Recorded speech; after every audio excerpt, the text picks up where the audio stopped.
Today's verse comes from James 1, and it's verses 12 through 25. Blessed is the man who endures temptation, for when he has been approved, he will receive the crown of life, which the Lord has promised to those who love him. Let no one say when he is tempted, I am tempted by God, for God cannot be tempted by evil, nor does he himself tempt anyone. But each one is tempted when he is drawn away by his own desires and enticed. Then, when desire has conceived, it gives birth to sin, and sin, when it is full grown, brings forth death. Do not be deceived, my beloved brethren. Every good gift and every perfect gift is from above and comes down from the Father of lights, with whom there is no variation or shadow of turning.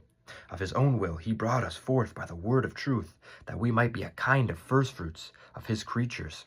So then, my beloved brethren, let every man be swift to hear, slow to speak, slow to wrath, for the wrath of man does not produce the righteousness of God.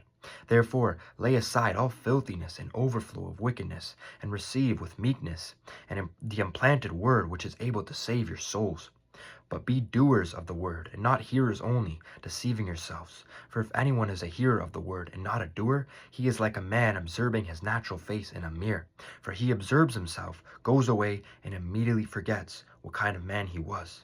But he who looks into the perfect law of liberty, and continues in it, and is not a forgetful hearer, but a doer of the work, this one will be blessed in what he does. When we face trials, difficulties, tribulations, hardships with faith, that leads to spiritual growth and spiritual maturity, and there's eternal rewards set before us in heaven. But when we give in, when we succumb to the temptation, that only leads to sin and death. And that is why James 1:12 says, blessed is the man who endures temptations. So stay steadfast, stay patient, endure that temptation, knowing that it produces rewards not only on earth, but in heaven